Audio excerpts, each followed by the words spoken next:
मुझे फर्क नहीं पड़ता जमाना क्या कहता है, मुझे फर्क पड़ता है आज जो मेरे साथ बैठे हैं वो क्या बताते हैं। और नमस्कार दोस्तों, मैं अनिरुद्ध यादव। स्वागत है आपका पीपीएफ पॉडकास्ट में, जिसका मतलब था पास्ट प्रेजेंट फ्यूचर पॉडकास्ट, जिसमें हम अलग अलग फील्ड से बिलोंग करने वाले लोगों से अलग अलग सवाल और उनके जवाब जानेंगे और उनके विचार जानेंगे। जो कि ये विचार आम इंसानों की जवाबों से और सवालों से जुड़े रहते हैं। ये आपको ट्रकों के पीछे लिखे हुए मिल जाएंगे और आपको चाय की टपरियों पे लोगों के बीच में सुनते हुए हमेशा सुबह सुबह आपके कानों में पहुंचते होंगे।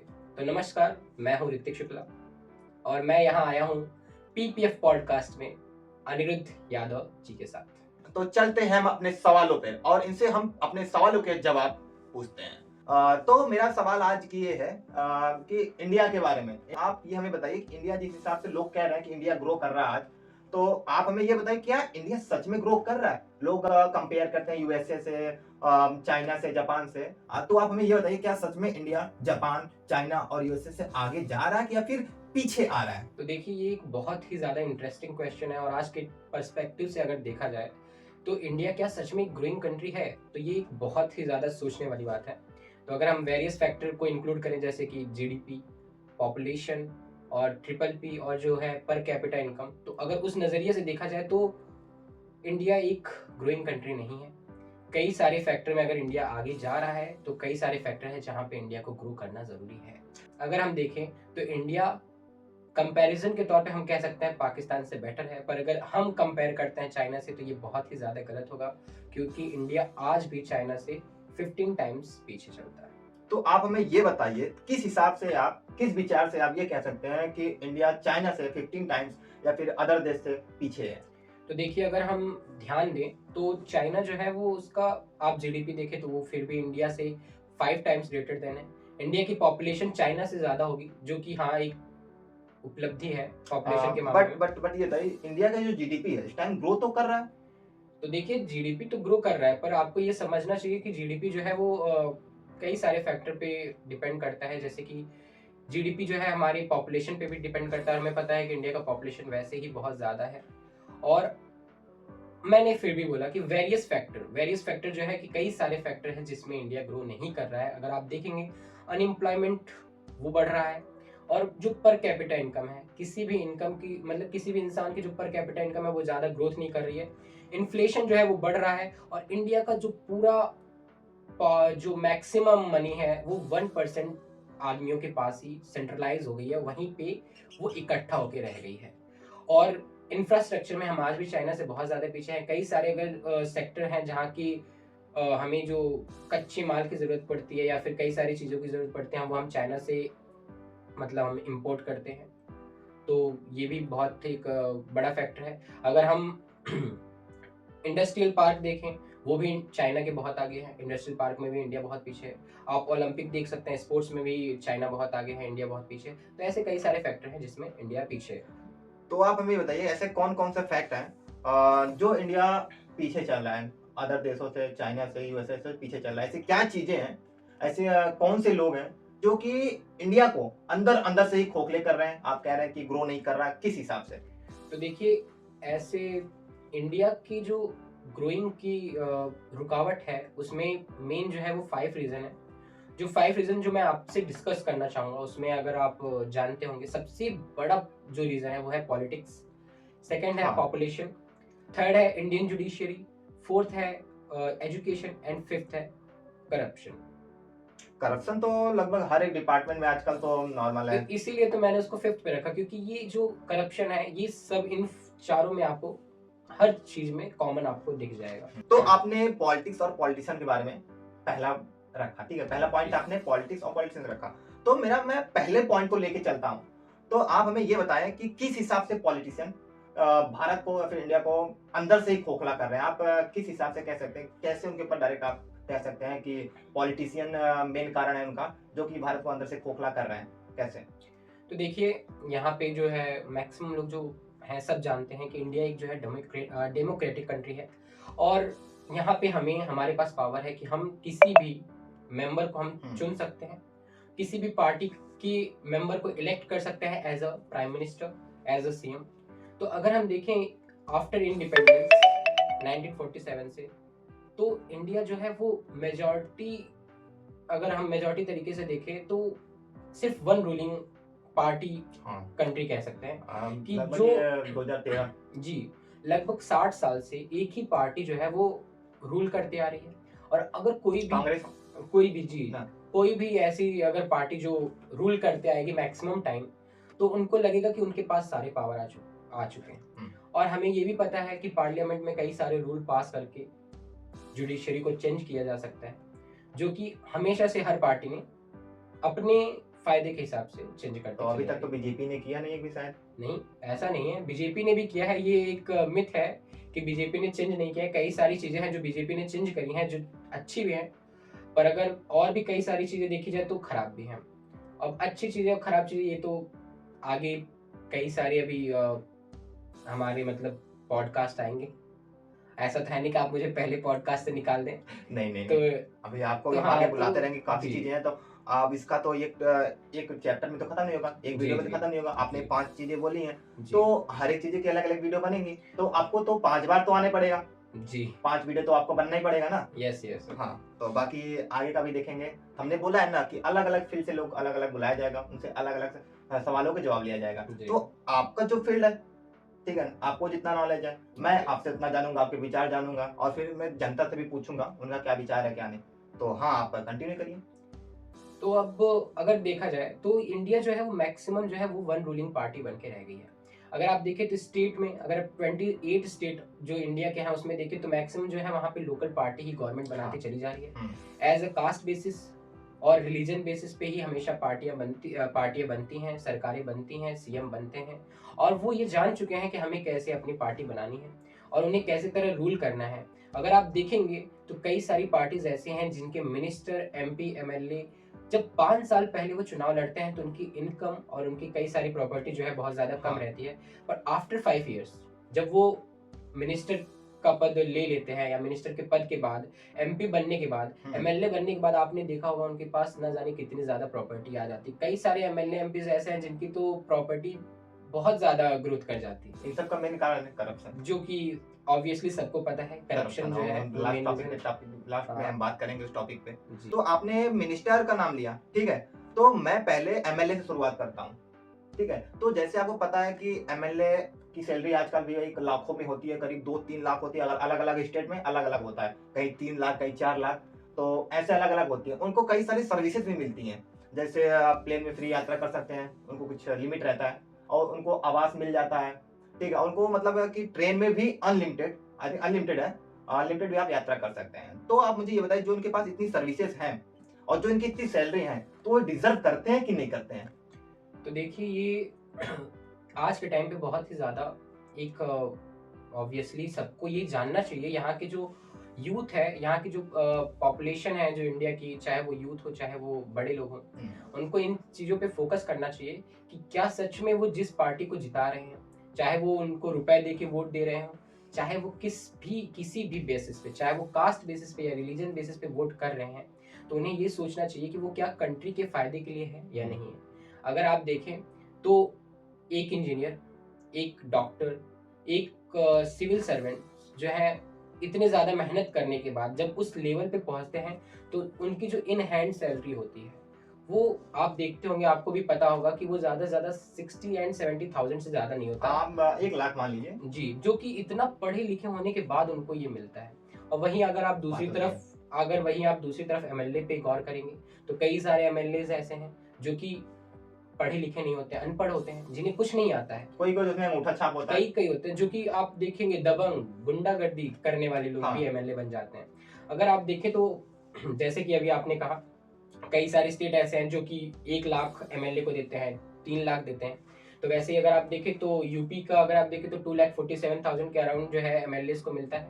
मतलब सब कुछ मिला के। और हाईएस्ट स्टेट है जो एमएलए को सबसे ज्यादा रुपए देता है वो है तेलंगाना, जो आपको पता है 3 लाख के समथिंग है। उसके बाद बहुत सारे एक्सपेंसेस हैं, उसके बाद उनको पेंशन भी मिलती है। अब अगर आप ये बताइए कि ऐसा क्या काम करते हैं, ऐसा आप आर्मी को पेंशन नहीं दे रहे हैं, आप ऐसे कई सारी जो मतलब सर्विसेज हैं जो कंट्री के लिए इतना कुछ कर रहे हैं उनको आप पेंशन नहीं दे रहे हैं। आप तो ऐसे लोगों को पेंशन दे रहे हैं जो सच में डिजर्विंग नहीं है, फिर भी पेंशन मिल रहा है। अब आप बताइए क्या जरूरत है किसी एमएलए को इतना ज्यादा सुविधा देने की। आप अगर सरकारी बस में आप ट्रैवल करेंगे तो आप देखेंगे कि this seat is reserve for MLA. MLA, तो विधायक। अब आप बताइए, वो सरकारी बस में एमएलए आके बैठता भी नहीं, उनके पास ना जाने कितनी फॉर्च्यूनर रहती हैं, ना बड़ी बड़ी इतनी गाड़ियां रहती हैं। आप जब उनके हाँ। सारे लोग निकलते हैं गुट में, तो आप देखते होंगे 10-10 फॉर्च्यूनर सफारीज जैसी गाड़ियां निकलती हैं। तो वो क्यों ही जाएगा सरकारी बस में ट्रैवल करना। लेकिन अभी आपने ही कहा कि कई सारे उनको फेयर जो है वो फ्री मिलते हैं, जैसे कि डोमेस्टिक एयरलाइंस है उनके लिए 34 के समथिंग हाँ, ये अराउंड। तो MP के लिए था। ये एमपी के लिए है। एमएलए को भी फ्री मिलती है, first AC, second AC, third AC. ये अपने एनुअल जो है, ये उसमें भी उनको मतलब आप कहीं भी इंडिया में ट्रैवल कर सकते हो, जा सकते हो। और उसके बाद उनको यहाँ तक की सबसे बड़ी चीज जिसके लिए हम उनको इलेक्ट करते हैं कि वो असेंबली में जाएं, वहाँ पे मतलब अपना मतलब जो है लोगों के लिए भला करें, लोगों के लिए सर्विस जो है वो प्रोवाइड कराएं। वहाँ जाने के लिए भी वो मतलब 2000 चार्ज करते हैं। तो ये जो है ये सबसे नहीं, बड़ी 2000 चार्ज करते हैं, ठीक है, लेकिन करते भी तो नहीं है ना। जी वही बात है कि करते भी नहीं और 2000 चार्ज भी करते हैं, जो कि सबसे ही खराब चीज है। अब आप खुद ही देखिए यहाँ पे इतने ज्यादा पढ़े लिखे होने के बाद जब आप अपने को मैच कर सकते हैं, एज एन इंजीनियर मैं खुद 30,000 के अराउंड समथिंग पा रहा हूँ, तो वही आप देख सकते हैं। तो यही हाल है आज के टाइम पे। आपने अभी पूछा कि इंडिया में कितने एमएलए होंगे। तो अगर हम 28 स्टेट और बाकी जितने भी इंडियन टेरिटरीज हैं उनको अगर मिला लिया जाए, तो इंडियन कॉन्स्टिट्यूएंसी के अकॉर्डिंग 4100 के अप्रॉक्सीमेट जो है एमएलए होंगे। मतलब हम एक एवरेज माने तो 4100। हाँ, 4100 के अराउंड आप मान सकते हैं, 4100 के अराउंड एमएलए हैं। और हर स्टेट का एक अलग मतलब एमएलए फंड पास होता है। जैसे कि अभी आपने रिसेंटली अगर आपने न्यूज़ पढ़ा होगा, तो दिल्ली गवर्नमेंट ने 15% जो है एमएलए की पेमेंट्स को बढ़ा दिया है, इंक्रीज कर दिया। इंक्रीज कर तो दिया है। मतलब अगर देखें तो ये दिन पे दिन इंक्रीज हो रहा है। जी, ये बढ़ते चले जा रहे हैं। तो आप नहीं, यूपी में 2 लाख है, 2,47,000 2,47,000 है। जी। तो अगर मैं एक एवरेज लूं, हम्म। मतलब अगर सबका मैं एक एवरेज सैलरी जी। मानूं तो 2.5 लाख मानूं। हाँ, आप 2.5 लाख ले सकते हो। ऐसे कई सारे स्टेट हैं जो 3 लाख भी देते हैं, जैसे आपने बताया तो मैं तेलंगाना। एवरेज का 2.5 लाख ले लेता हूँ भाई, जी। किसी का 2 लाख होगा, किसी का हाँ। 2.5 लाख, किसी का 3 लाख है, तो जी। एवरेज में 2.5 लाख मानता हूँ। अगर मैं 2.5 लाख के एवरेज से अगर मैं उनकी सैलरी देखूं, तो मंथली सैलरी कितनी हो जाएगी उनकी? मंथली सैलरी यही उनकी अप्रोक्सीमेट जो 12 है, साढ़े 12 अगर आप कैलकुलेशन करके देखेंगे तो 108 करोड़ के आसपास इनकी मंथली, मंथली 110 इनकम, करोड़ के आसपास मंथली इनका में आती मंथली है। पड़ जाएगा। और एनुअली आप देखेंगे तो 12 1200 से साढ़े 1200 1300 करोड़ करोड़ के के आसपास आसपास पड़ इनका जाएगा। पड़ हाँ। जाता है जी। उसके बाद इनके लिए पेंशन भी गवर्नमेंट जो है अलॉट करती है, जो कि मतलब मुझे तो नहीं लगता कि ये इन्हें देना चाहिए, क्योंकि ये हाँ। डिजर्व नहीं करते। क्योंकि आप ना तो आप जिस लेवल पे आप जाते हो, आप इतने सारे वादा करते हो कि आप इतने सारे प्रॉमिसेस करते हो लोगों से कि हम आपके लिए ये करेंगे वो करेंगे, और एमएलए फंड में भी जितने ज़्यादा आपको मिलता है, आप उसमें आप उसको इन्वेस्ट नहीं करते और लोगों का भलाई का आप करते नहीं। बल्कि अगर आप उस पोस्ट पे पहुंच जाते हो तो आपके पास ईगो और एरोगेंस अलग से आ जाता है। तो जैसे अगर हम इनका जो सैलरी है अगर कुछ कम कर दिया जाए, तो जैसे इनका जो AC, जो इनका जो ट्रेन में आना जाना है कुछ उसको लिमिट कर दिया जाए, या फिर इनका जो क्या बोलते हैं इनका, अगर इनकी में कोई फिक्स सैलरी कर दे, जैसे 1.5 लाख सबका कर दें, जैसे 2.5 लाख सबका है, 1 लाख बचेगा, सीधी बात है, एक व्यक्ति के ऊपर महीने का 1 लाख बचेगा। तो इनका एक फिक्स सैलरी कह दी, 1.5 लाख बहुत होता है, आदमी भाई अगर उतने में कहीं आना जाना चाहे तो आ जा सकता है बड़े आराम से भाई, उतना तो अगर 5-10 हजार चला जाएगा 1.5 लाख में, कोई आई थिंक फर्क नहीं पड़ेगा, ठीक है। जहां लोग 70-80 हजार में आम आदमी एक जीवन सर्वाइव कर रहा अपना, तो भाई एक MLA भी कर सकता है। जरूरी है कि उसको भाई कि वो ऐसो आराम से जिए, लग्जरी लाइफ जिए। हाँ। तो अगर उनको एक फिक्स सैलरी 1.5 लाख कर दिया जाए, तो क्या उससे इंडिया के जो इकोनॉमी है, इकोनॉमी कुछ फर्क पड़ेगा? तो देखिए, अगर इस पे इकोनॉमी, तो इंडिया की इकोनॉमी पे फर्क पड़े या ना पड़े, पर जो है जो वेस्ट है, जो टैक्स का वेस्टेज है, हाँ। जो कि मिडिल क्लास, जो कि सबसे ज्यादा कॉर्पोरेट जो एम्प्लॉयज होते हैं जो पे करते हैं, उन ये है कि उनकी जो टैक्स है वो वेस्ट नहीं जाएगा। अगर आप देखो तो आप खुद देखिए कि एक इलिटरेट एमएलए जिसे कुछ नहीं आता, उसे अगर आप देखेंगे कि आप इतना मेहनत करने के बाद अगर आप देखोगे कि आप अगर 10 लाख अगर आपकी अर्निंग है, तो आपके न जाने कितने सारे टैक्सेस कट के आपके हाथ में बहुत ज्यादा कम रुपए आते हैं। हाँ। तो आपको दुख होगा। यहाँ तक कि जो यहाँ पे इतना ज्यादा मेहनत करके उस लेवल तक पहुंचता है उसको दुख होगा कि कोई अनपढ़ सा इंसान जो मतलब 2,47,000 सैलरी, उसके बाद पर्क्स वगैरह लेके इतना ज्यादा उनको सुविधाएं मिलती आई हैं, थिंक फर्स्ट एसी, हाँ, सेकंड एसी, थर्ड एसी। आप खुद देखो, क्या वो डिजर्व करते हैं? क्या वो उस लायक हैं? क्या सच में उन्हें ये सब मिलना चाहिए? पेंशन उन्हें किस लिए मिलनी चाहिए?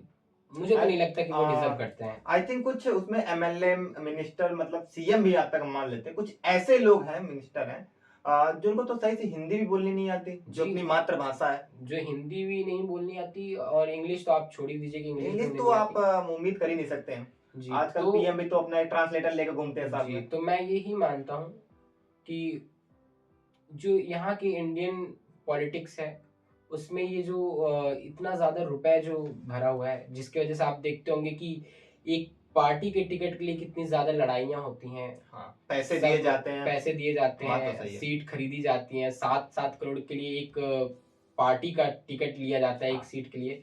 तो आप समझ सकते हो कि अगर फ़ायदा ना होता तो इतना ज़्यादा कोई रुपए देता नहीं, इतना ज़्यादा कोई रुपए चार्ज करता नहीं। और इसी वजह से आप ये देखते होंगे कि वहाँ पे जो है ज़्यादातर ऐसे लोग ही पहुंचते हैं। अब अगर आप सोचिए कि वो लोग वहां तक पहुंचते हैं, तो उन्हें जो उन्होंने रुपए खर्चा किया है, निकालेंगे। वो तो निकालेंगे है, और हाँ, निकालेंगे कैसे? तो वो ऐसे ही उन्हें मिलता मतलब है, जनता की ही मार के निकाला जाएगा। जनता के ही रुपए ही। मतलब कुछ भी हो, मारा जी, तो जनता का ही जाएगा। जी, ठीक है, कुछ भी हो, जी। चाहे अब पॉलिटिशियन कोई बने ना बने, लेकिन उसमें जो पीसेगा जनता ही पीसेगी। तो तो ओवरऑल फैक्टर अगर देखा तो जाए। अपने एजुकेशन के बारे में बताया हमने, तो जैसे अपने एजुकेशन का नाम लिया, जी, तो यहाँ बताइए क्या ये लिमिट लगा देनी चाहिए कि आजकल के जो नेता विधायक बन रहे हैं उनको भी एजुकेशन की जरूरत है, उनको भी इतना पास होना चाहिए, इतना नहीं? जी। तो उस पे ही अगर फैक्ट की बात की जाए, तो अभी बहुत ज़्यादा बड़ी बात नहीं। आप अग्निवीर एक योजना देख सकते हैं, जो कि गवर्नमेंट ने रिलीज करी थी, कि जो यूथ है, जो सिलेक्ट होगा वो 4 इयर्स मैक्सिमम, मतलब उसमें जॉब करेगी, और उसके बाद उन्हें जो है इतना एक अमाउंट दे दिया जाएगा कि सरवाइव कर सकें। हाँ, बाकी जो लोग हैं, कुछ 20 या 25% के समथिंग जो है, उनको सिर्फ सेलेक्ट किया जाएगा, बाकी सबको निकाल दिया जाएगा। हाँ, तो मैं उसी हिसाब से ये मानता हूँ कि कोई भी एमएलए या एमपी हो, उनकी जो मिनिमम क्वालिफिकेशन होनी चाहिए वो बैचलर डिग्री होनी चाहिए। उन्हें भी बैचलर डिग्री अपना कंप्लीट करना चाहिए। और सारे एमएलएज एमपीज को मिनिमम 2 लैंग्वेजेस आनी चाहिए, जो कि हर एक डिपार्टमेंट के लोग, चाहे वो, नहीं, अगर हम देखते लैंग्वेज की बात करें तो हिंदी तो आनी चाहिए, हिंदी तो क्योंकि आनी हिंदी तो चाहिए, नॉर्मल है, हिंदी बाकी तो तो आनी काफी चाहिए। ऐसे लोग और हैं। उसके बाद मैं ये मानता हूँ कि उनकी जो है एक एज बैरियर, मतलब उनका भी एक रिटायरमेंट होना चाहिए, रिटायरमेंट आ, प्लानिंग होनी चाहिए, कि आफ्टर 60 इयर्स उन्हें, नहीं, आपने दो लैंग्वेज की बात की, एक लोकल लैंग्वेज आनी चाहिए, एक हिंदी और आनी एक हिंदी चाहिए। आनी चाहिए। जी। नहीं, तो ऐसे काफी लोग हैं जो तमिल वगैरह में उनको हिंदी तो नहीं आती। तो देखिए, ये उनका मतलब, एक अगर देखा जाए तो साउथ जो इंडिया है हमारा, तो वो उनका मतलब वो अपनी लैंग्वेज को लेके कुछ ज़्यादा ही मतलब सीरियस रहते हैं। तो उनको अगर आप देखा जाए तो आप उनको फोर्स नहीं कर सकते फिलहाल। लेकिन मैं यही मानता लोकल हूँ, लैंग्वेज आनी चाहिए। फिलहाल मैं ये मानता हूँ कि अगर आप किसी स्टेट से हैं, आप किसी स्टेट के एमएलए हैं, तो आपको लोकल लैंग्वेज तो आनी ही पढ़ा चाहिए। लिखा मतलब होना हाँ, चाहिए आपको कि पढ़ा लिखा तो होना चाहिए, कि आप अपने ये ना साइड। कि आप साइन करने जाए अंगूठा लगा के जी। आए। तो इसलिए मैं मानता हूँ कि सैलरी, पेंशन्स, जैसे कि बाकी अदर सर्विसेज के लिए पेंशन बंद है, वैसे एमएलए एमपी की पेंशन बंद होनी चाहिए, क्योंकि ये कोई अच्छा काम तो करते नहीं है। और उसके बाद जो सेकंड थिंग्स है, कि इनकी जो मतलब एक एज लिमिट लगा देनी चाहिए, कि जैसे हर एक गवर्नमेंट जॉब्स की एज लिमिट होती है, कि आफ्टर 30 आप कोई भी फॉर्म नहीं भर सकते, आफ्टर 40 आप कोई भी फॉर्म नहीं भर सकते, और एक एज के बाद आपको रिटायरमेंट लेनी है। वैसे आपको असेंबली या पार्लियामेंट के चुनाव में आपको आफ्टर 60 आपको चुनाव नहीं लड़ना चाहिए, और आपको जो है अच्छा खासा नॉलेज हो, और आप जो है 1.5 लाख के अराउंड से ज़्यादा मुझे तो नहीं लगता कि उन्हें सुविधाएं देनी चाहिए। जैसे हम सैलरी की बात हुई, आपने बोला 1.5 फिक्स कर देना चाहिए सबके जी, लिए। तो 1.5 अगर फिक्स कर देते हैं तो करीब 1 लाख रुपए पर व्यक्ति पर एमएलए से बचेगा जी। ना। अगर मंथली देखें तो हम कितना बच जाएगा? अगर हम 1 लाख पर एमएलए बचा रहे हैं, तो उस हिसाब से हम 54 करोड़ के मंथली, मंथली 54 करोड़ के अराउंड हम सेव कर लेंगे। और एनुअली अगर देखा जाए तो हम 600 to 650 करोड़ तक हम सेव कर ले जाएंगे नहीं, एनुअली। हाँ, अगर मानते हैं 450 करोड़ के आसपास। 450 अप्रोक्सीमेट आप लगा सकते हैं, तो लेकिन अगर आप देखें तो 1300 करोड़ के अराउंड अगर हो रहा है, और मिनिमम आप मान लीजिए कि 250 हमने अप्रोक्सीमेट लगाया हाँ, था। हमने 1 लाख कम तो कर देते हैं। अगर हम 1 लाख भी कम कर रहे हैं तो उसमें कई सारे स्टेट ऐसे हैं जो कि ज़्यादा देते हैं, तो हाँ, अगर उनको माइनस करेंगे तो वो भी हमारी जो बजट जो हमारा बजट है उस हिसाब से उसमें 600 करोड़ के आसपास जो है वो बचता है, और जो आप अदर वर्क्स में यूज कर सकते हैं। तो देखिए यहाँ पे गवर्नमेंट को है फायदा, लेकिन गवर्नमेंट ऐसी है ना, तो जनता को न दे के वो अपने मिनिस्टर को देती है। तो यहीं पे क्या है, इसी कारण है जो है, जो मिनिस्टर है, तो वो उस पैसे को सही जगह यूज ना करके अपने भारत को ही, मतलब इंडिया को ही नीचे से ही खोखला कर रहा है। मेन कारण ये है इनका। और मैं तो ये कहूँगा कि इंडिया की जो ग्रोथ में रुकावट है, पॉलिटिशियन है ही, साथ में यहाँ का यूथ भी है जो सिर्फ रील स्क्रॉल करता रहता है, अच्छी चीजें देखते नहीं है। और अब ऐसा है कि इस पॉडकास्ट को वो देखें और उन्हें नॉलेज मिले, पर उन्हें जो है वीडियो देखेंगे, उल्टी सीधी चीजें उन्हें ज्यादा अच्छी लगती हैं। तो ये भी है कि उन्हें इन सब चीजों से ज्यादा फर्क नहीं पड़ता, वो सोचते हैं कि चलो ठीक है, जीना ये सब तो हो ही जाएगा। और सबसे बड़ी बात कि इंडिया की जो मैक्सिमम पॉपुलेशन है वो डिपेंडिंग पॉपुलेशन है। किसी घर में एक इंसान कमा रहा है तो उसमें 4-5 लोग बैठ के खा रहे हैं। इसी वजह से इंडिया की पॉपुलेशन भी worst population according to the world कहा जाए तो गलत नहीं होगा। तो हमने भी एमएलए के बारे में केवल बात किया है, हमने भी केवल एमएलए के बारे में बात किया, जिससे हमें जो फायदा मिला, जो हमने अपने विचार बताए, जो इनके विचार है, जिस हिसाब से होना चाहिए, क्योंकि पैसे तो छाप रहे हैं, जाहिर सी बात है उनका इतना होना चाहिए, क्योंकि वो करप्शन कर रहे हैं। पैसा लेके जनता के सेवा के लिए पैसा लेते हैं, उसके बाद सेवा नहीं करते हैं। तो इसलिए उनकी एक फिक्स सैलरी होनी चाहिए। अगर उनकी फिक्स सैलरी करने के बाद 600 650 करोड़ के आसपास और बचत जो है, बचत हो रही है, सरकार के पास बचत हो रही है। अगर ये तो एमएलए का हो गया, अगर इसके बाद फिर एमपी का जोड़ा जाए, सीएम का जोड़ा जाए, फिर पीएम का जोड़ा जाए, सबको एक फिक्स सैलरी कर देनी चाहिए। और उसके बाद जो लगभग अगर आपका जो बचेगा, तो अगर एमपी का देख लें तो एमपी का जो सैलरी है कितनी है, 4 लाख के आसपास है, 4 लाख के ऊपर है, आई थिंक 4 लाख के ऊपर है ना। हाँ, लगभग वही है कि अगर आप देखें तो एक एमपी जो है उसकी जो मंथली सैलरी है वो 1 लाख है। उसके बाद न जाने उनको कई सारे पर्क्स मिलते हैं जिनको अगर आप मिला ले तो वो 4 लाख के समथिंग पड़ जाता है। जो कि अगर आप 543 एमपीज हैं इंडिया में, तो अगर आप उनको कैलकुलेट कर लेंगे तो वही एनुअली उनका जो है 25 से 30 करोड़ के समथिंग एनुअली एनुअली जो है उन पे इन्वेस्ट होता है, जो कि नहीं होना चाहिए। नहीं होना चाहिए। और अगर आप देखेंगे तो 2040 के पहले जो कि पीएम थे, उस टाइम पीएम की सैलरी जो थी वो 2 लाख के समथिंग थी, और आज जो है प्राइम मिनिस्टर की सैलरी अप्रॉक्सीमेट 5 लाख के अराउंड हो चुकी है। तो मुझे ये नहीं लगता कि आप मतलब, हाँ ये इतनी बड़ी कंट्री के अगर आप प्राइम मिनिस्टर हो तो आपको सुविधाएं तो हैं, आप प्राइवेट जेट में चलते हो, आपके पास प्राइवेट कार्स है, आप जेट प्लस सिक्योरिटी में चलते हो, आपको सरकारी आवास मिलती है, इतने सारी चीज़ें, आपको खाना फ्री मिलता है, आपको सब कुछ फ्री मिलता है। और अगर आप, एक तो पहली बात आप क्लेम करते हो कि आप फकीर इंसान हो, आप झोला उठा के चल जाओगे, तो आपको फिर 4 लाख से 5 लाख की आपको मंथली इनकम की कोई ज़रूरत है नहीं। मुझे तो नहीं लगता कि आपको ज़रूरत है। अगर आप ही बताइए कि अगर आपको, आप इतने ज़्यादा सुविधा पाएंगे तो आपको क्या 4 या 5 लाख की ज़रूरत होगी पर मंथ, नहीं नहीं, या आप उससे किसी, मैं तो 1.5 लाख में भी खुश रहूंगा, हाँ तो अगर मेरे को इतना सुविधा मिलता है तो आप 1.5 लाख फिर मेरे लिए आप बहुत या है। फिर उस, मैं तो यही मानूंगा कि आप फिर उस पेमेंट का अच्छा खासा यूज़ करेंगे, हाँ, दूसरों की मदद करेंगे। तो यही मैं चाहता हूँ कि जो इंडिया की पॉपुलेशन है और इंडिया के जो लोग हैं, इंडिया की जो यूथ है, वो, देखिए पॉलिटिक्स तो हर कंट्री की खराब है, ये नहीं कह सकते कि पॉलिटिक्स हर कंट्री की सही है, लेकिन हम ये भी कहना चाहेंगे कि यहाँ के यूथ, यहाँ के पॉपुलेशन को जो है बहुत ही ज़्यादा, अगर आप फ्यूचर के लिए कंसर्न है, अगर आप चाहते हैं कि इंडिया सच में एक ग्रोइंग कंट्री बने, तो हम सबको मिलके एक योगदान देना पड़ेगा। यहाँ पे बेड पे बैठ के फ़ोन चला के ये सब करके, रील स्क्रॉल करके हम सिर्फ अपने जो सोशल मीडिया की जो टाइम ड्यूरेशन है उसको बढ़ा सकते हैं, और बेफालतू के पॉपुलेशन को बढ़ा सकते हैं। उसके अलावा हम अगर आप कहें कि जीडीपी बढ़ा दें इंडिया की, तो वो नहीं होने वाला। नहीं। और अगर आप बोलें कि इंडिया को हम ग्रोइंग बना दें, तो वो भी नहीं होने वाला। तो जैसे इन्होंने बताया कि एमएलए की कितनी सैलरी होती है, पॉलिटिशियन किस हिसाब से देश को खोखला कर रहे हैं, इस टॉपिक पे बात अभी चर्चा उठी थी, किस हिसाब से उनकी सैलरी फिक्स कर दी जाए, उसके बाद कितना बचत बनता है। तो उसके बाद हमने जिस हिसाब कैलकुलेशन किया तो काफी बचत है। मतलब अगर आप एक नॉर्मली लें, मिनिमम ले, तो 500 करोड़ तो मिनिमम बचत है केवल एक एमएलए के पीछे।